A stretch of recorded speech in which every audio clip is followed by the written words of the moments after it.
Sir ఇప్పుడు తెలంగాణ రాష్ట్రంలో రేవంత్ సర్కార్ వచ్చిన తర్వాత 1 ఇయర్ కంప్లీట్ చేసుకోబోతోంది. In just few days. ఈ పరిపాలన చూసిన తర్వాత దేని మీద ఎక్కువ ఫోకస్ ఉందనిపించింది? దేన్ని మర్చిపోయారనిపించింది సార్?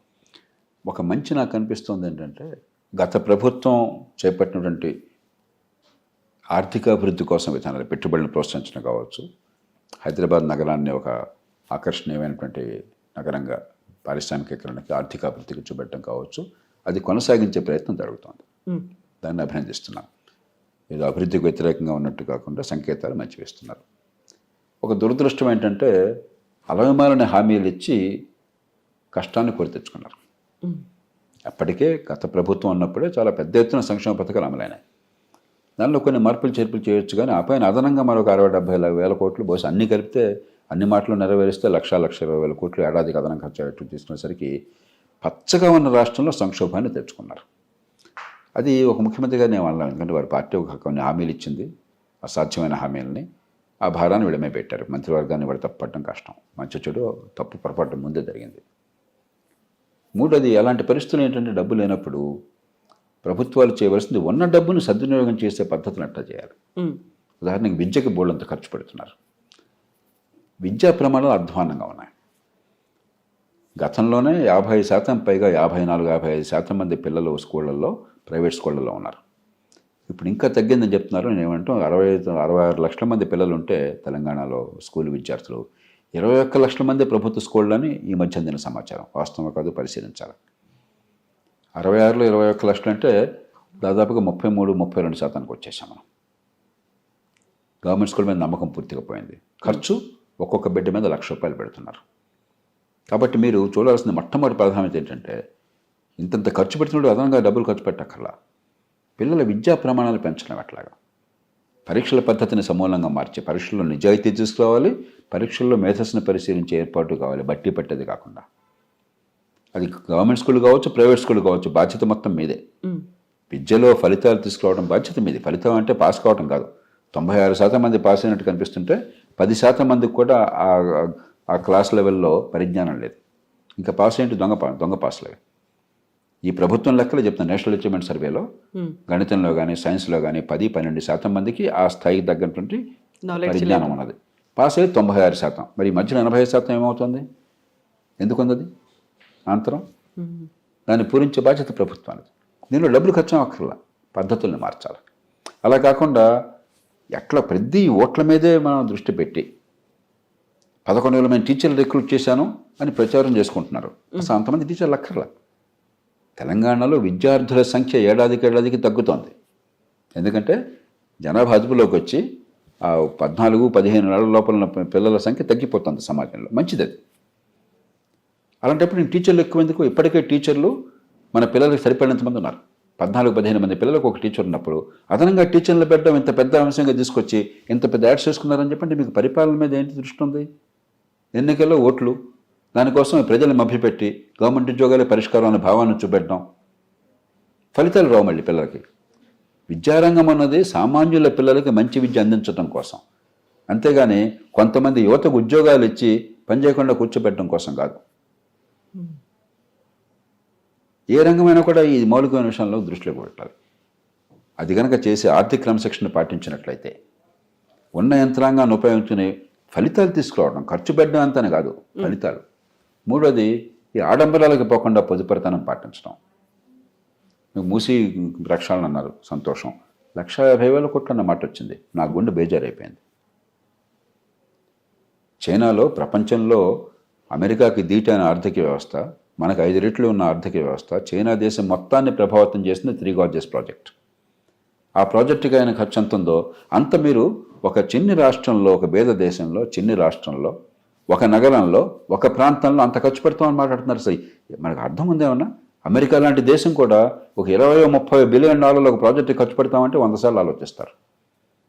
మనకి డబ్బు అనేది లెక్క లేకుండా ఎక్కడో గాలిలోంచి వస్తుంది, ఒక కల్పవృక్షం ఉంది, కామధేను ఉందంటూ ప్రవర్తిస్తున్నాం. గతంలో మీకు చేవెళ్ల ప్రాణహిత కావచ్చు, తర్వాత మార్చినటువంటి కాళేశ్వరం కావచ్చు, మరొకటి కావచ్చు, ఆనాడు కూడా ఇదే మాట చెప్పాను. అభివృద్ధి అన్నది ఊరికే నినాదం ఇచ్చే డబ్బు ఖర్చు పెట్టడం కాదు, పెట్టే ఖర్చు వచ్చే ఫలితం. ఎందుకంటే భారం అంతా ప్రజల మీద పడుతుంది. డబ్బులు కట్టాల్సిన వాళ్ళు ఎవరు? దీనివల్ల ఏమవుతుంది? డబ్బులు లేకుండా చేసుకోవడం చేత ఫీ రీఎంబర్స్మెంట్ ఎవరినైనా అడగండి మీరు తెలంగాణలో, డబ్బులు ఇవ్వట్లా. అదేమంటే గవర్నమెంట్ బేరాలు ఆడుతుందట, పాత బకాయిలను వదిలేసేయండి, మిగతాది మన బేరానికి వద్దామని చెప్పని. అట్లాగే ఆరోగ్యశ్రీ చెల్లింపులు సకాలంలో పెట్టలా. కనుక్కోండి మీరు ఒకసారి, నిజమో కాదో ప్రేక్షకులకు తెలుస్తుంది. నాకు కనుక సమాచారం సరిగ్గా అందకపోతే కరెక్ట్ చేసుకుందాం. కానీ డబ్బులు అందట్లా. అంటే ఉన్న సంక్షేమ పథకాల డబ్బులు వెళ్ళటల్లా. జీతాలకు గగనంగా ఉంది ఈ మధ్యకాలంలో. తెలంగాణ రాష్ట్రం ఏర్పడినప్పుడు దేశం మొత్తంలో అతి ఎక్కువ మిగిలిన రాష్ట్రం ఇది. ఎందుకంటే ఒక తరగని కానీ హైదరాబాద్ నగరం, మహానగరం ఒక చిన్న రాష్ట్రానికి సొంత ఆస్తి అయ్యేసరికి ఈ రాష్ట్రానికి చాలా మేలు చేకూరింది. ఆ మొత్తాన్ని మీరు వృధా చేసుకున్నారు. ఎట్లాగా? ఇప్పటికైనా మేలుకోకపోతే ఎట్లాగా? కాబట్టి ఆర్థిక క్రమశిక్షణ, ఉన్న డబ్బులతో ఫలితాలను ఎక్కువ తీసుకొచ్చే ఏర్పాటు, ఇంకా డబ్బులు ఎక్కువ ఖర్చు పెట్టడం కాకుండా పెట్టే ఖర్చుతో ఫలితం వచ్చేట్టు ఏర్పాటు చేయటం, ఈ రెంటి మీద దృష్టి పెట్టినట్టయితే రాష్ట్ర భవిష్యత్తు బాగుంటుంది.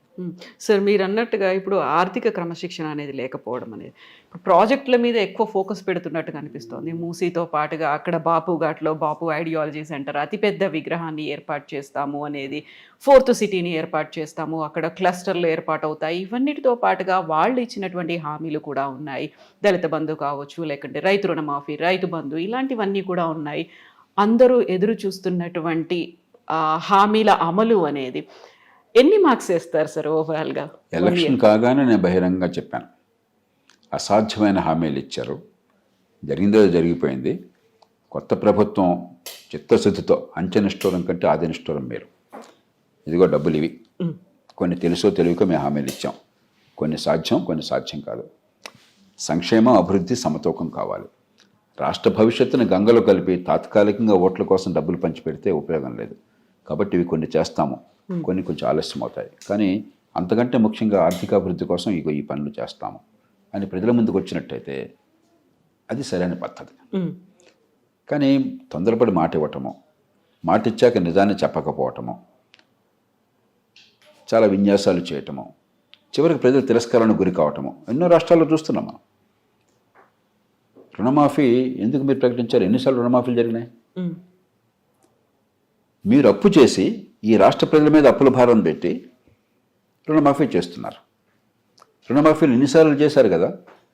1991లో, 89-90లో అప్పుడు దేవీలాల్, పిపి సింగ్ ప్రభుత్వంలో మొట్టమొదటి రుణమాఫీ జరిగింది. ఆ తర్వాత ఎన్నో రుణమాఫీలు వచ్చినాయి. రాష్ట్రాల స్థాయిలో, జాతీయ స్థాయిలో ఎన్నో రుణమాఫీలు వచ్చినాయి. రైతుల పరిస్థితి ఎందుకు ఇంకా ఎట్లానే ఉంది? రైతులు ఇప్పుడు కూడా ఎందుకని బయట 5 రూపాయల వడ్డీలకి 10 రూపాయల వడ్డీకి తీసుకోవాల్సి వస్తుంది అప్పులు? విత్తనాల కొనుగోలు దగ్గర నుంచి. అంటే ఏమిటి? మీరు ఓట్ల బయటలో పడ్డారు తప్ప రైతుల సంక్షేమం గురించి పట్టించుకోవాలా. తాత్కాలికంగా తృప్తిపరిచి ఓట్లు పొందడమే బాధ్యతగా తీసుకుంటున్నారు అంతే. వ్యవసాయం బాగు చేయాలనే ఆలోచన లేదు. మీకు వ్యవసాయానికి రోడ్ మ్యాప్ ఏమన్నా మీ దగ్గర? వ్యవసాయాన్ని ఆధారపరచడానికి ఇదిగో ఈ పద్ధతులు ఉన్నాయి, ఈ రకంగా చేస్తున్నాం, వ్యవసాయం మంది ప్రశ్నలా పెంచుతున్నాం, ఎగుమతులు పెంచడం కోసం ఈ ప్రయత్నాలు చేస్తున్నాం, ఇదిగో ఈ రకమైనటువంటి ఎక్కువ విలువ ఉన్న పంట వచ్చేందుకు ఈ రకమైన ఏర్పాట్లు జరుగుతున్నాయి. ఏమో చెప్పండి నాకు ఒకసారి, నాకు అర్థమయ్యే చెప్పండి. అదేం లేదు. ఏదో పాతకాల పద్ధతులు, రుణమాఫీ, మరొకటి. రాష్ట్రం సర్వనాశనం అయితే కానీ చెప్పండి. ఇది ఒక్క రాష్ట్రానికి పరిమితం కావట్లేదు, అన్ని రాష్ట్రాలు ఎట్లానే ఉన్నాయి. దీని నుంచి బయటపడాలి. ఆర్థిక అభివృద్ధి, సంక్షేమం సమతూకం ఉండాలి. ప్రభుత్వం పెట్టే ఖర్చుతో ప్రజలకు మంచి సేవలు అందించాలి. ఖర్చు కనిపిస్తోంది, జీతభత్యాల కోసం 10,000 కోట్లు ఖర్చు అయిపోతుంది, కానీ ప్రజలకు సేవలు అందట్లా. మనకు తెలిసి ఏం జరుగుతుందో ప్రతిరోజు తెలుసు. కాబట్టి పెట్టే ఖర్చుతో ఫలితాలు రావాలి. ప్రజలు పన్నులు కట్టేది ఒక కప్పంలాగా కాదు, ఉమ్మడి సేవలు అందుతాయని చెప్పని. మీరు రాచరికం కాదు, ప్రజాస్వామ్య ప్రభుత్వం. ప్రజల సమ్మతితో, ప్రజల పన్నులతో మీరున్నారు అక్కడ. ప్రజలకు జవాబుదారీగా ఉండాలి. అది మర్చిపోయి రాచరికంలాగా ప్రవర్తిస్తుంటే ఖర్చు కనిపిస్తుంది, ఫలితం లేకపోతే ఎంతకాలం ప్రజలు సహిస్తారు? ఆ కోపం, కసి అంతా కూడా ఎక్కడో కనిపిస్తుంది. మీరు ఇందాక భూసేకరణ అన్నారు. అసలు ముందు ప్రభుత్వం అంటే విశ్వాసం సన్నగిలినప్పుడు, కోపం, కసి యంత్రాంగం మీద ఉన్నప్పుడు ఏదో రూపంలో ఆ కసి బయటపడుతుంది. దాని మూల కారణాల గురించి మనం ఆలోచించట్లా. ఏదో నడుపుతున్నాం, రథం నడుపుతున్నాం. ఇక అవినీతి గురించి నేను మాట్లాడను. 40 కోట్లు అసెంబ్లీ ఎన్నిక కోసం ఖర్చు పెట్టాక అవినీతి లేదని అనుకుంటే వాడు అమాయకుడు అవుతాడంతే. కాబట్టి మనం నిజాయితీగా పునరాలోచన చేయాలి. ఏం చేస్తున్నాం? ఏ పార్టీ అయినా సరే, ఏ రాష్ట్రమైనా సరే, ఏ ప్రభుత్వం అయినా సరే. సో ప్రజల్లో అసహనం, ఆగ్రహం ఏదో ఒక రూపంలో బయటపడుతుంది అనుకుంటే ఎన్నికల కాలం దాకా ఎదురు చూడాల్సిన అవసరం లేదు. 4 ఏళ్ల తర్వాత మళ్ళీ ఎన్నికలు వస్తాయి. అప్పటిదాకా వీళ్ళు తీర్పు అప్పుడు అనేది ఎట్లాగో చూపెడతారు. మీరు ఎన్ని విన్యాసాలు చేసినా కూడా చాలా ప్రభుత్వాలు అభివృద్ధి మీద దృష్టి పెట్టకపోతే ఓడిపోతున్నాయి. కాదని చెప్పండి మీరు. ఎన్ని విన్యాసాలు చేసినా కూడా, ఎన్ని రకాలైనటువంటి ఈ సంక్షేమ పథకాలు పెట్టినా కూడా, ఎన్ని గ్యారంటీలు ఇచ్చినా కూడా ఓడిపోతున్నారు. కానీ ఆ స్పృహ ఉండదు. చచ్చిపోయేదాకా మనం ఉంటాం అన్న భ్రమతో బతికేసి రాష్ట్రాన్ని, దేశాన్ని నాశనం చేస్తున్నారు. మొట్టమొదటిది. రెండోది, ఎన్నికల దాకా కూడా జనం ఆగట్లా. ఈ సోషల్ మీడియా యుగంలో, ఈ టీవీ యుగంలో వందల ఛానల్స్ ఉన్నాయి, వందల యూట్యూబ్లు ఉన్నాయి, ప్లాట్ఫామ్స్ కనిపిస్తున్నాయి. మరి కసిని పెంచేవాళ్ళు ఉన్నారు, కోపాన్ని పెంచేవాళ్ళు ఉన్నారు, దాన్ని అస్త్రంగా ఉపయోగించుకునే వాళ్ళు ఉన్నారు, రకరకాల రాజకీయ శక్తులు ఉన్నాయి, సామాజిక శక్తులు ఉన్నాయి. సహజంగా ఆందోళనలు, ఉద్యమాలు, హింస చెలరేగుతుంటాయి. కాబట్టి మనం రేపుని గురించి కొంచెం ఆలోచించండి. ఒక మాట అనే ముందు, ఒక పథకం చేపట్టే ముందు, ఒక హామీ ఇచ్చే ముందు రేపటిని గురించి ఆలోచించండి. ఈ సమాజానికి మీ వల్ల మంచి చెడు ఆలోచించండి. అంతేగాని ఇప్పుడు పబ్బం గడుపుకుందాము, ఇవాళ ఓటు వస్తే చాలు, ఇవాళ నా మాట వస్తే చాలు, ఇవాళ ప్రచారం వస్తే చాలు, పేపర్లో హెడ్లైన్స్ వస్తే చాలు, రేపేమో చూసుకుందాం అనుకుంటే రేపు ఉన్నది పర్యవసానాన్ని అనుభవించాలి. సార్, ఇప్పుడు డిసెంబర్ 7కి 1 year కంప్లీట్ అవుతోంది. ఎన్ని మార్క్స్ వేస్తారు సార్ మీరు 10కి? నేను దానిలోకి వెళ్ళను. ఎందుకంటే కరవమంటే కప్ప కోపం, ఇవ్వమంటే పాము కోపం. ఇందాక రంగాలు చెప్పాను కదా, కనీసం అభివృద్ధికి వ్యతిరేకంగా సంకేతాలు ఇవ్వటం లేదు. హైదరాబాద్ నగరం మీకు పార్టీలంటే కోపం ఉండొచ్చు, ప్రేమ ఉండొచ్చు, పక్కన పెట్టండి. ఖచ్చితంగా గత 20-30 ఏళ్లలో తెలుగునాట మంచి జరిగింది ఏంటంటే హైదరాబాద్ నగరం అభివృద్ధి.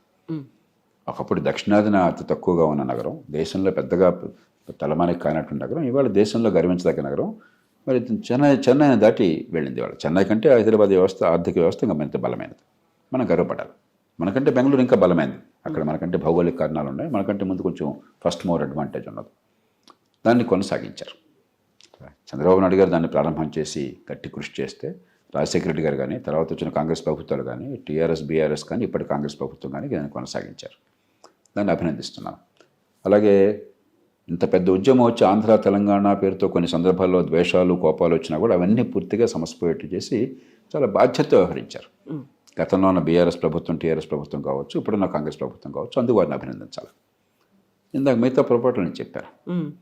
మనం ఎక్కడో చోట క్రమశిక్షణ లేకపోయినట్టయితే, సమతూకం లేకపోతే, ఎందుకు రేవంత్ రెడ్డి గారే బహిరంగంగా చెప్పినట్టుగా నేను సోషల్ మీడియాలో చూశాను.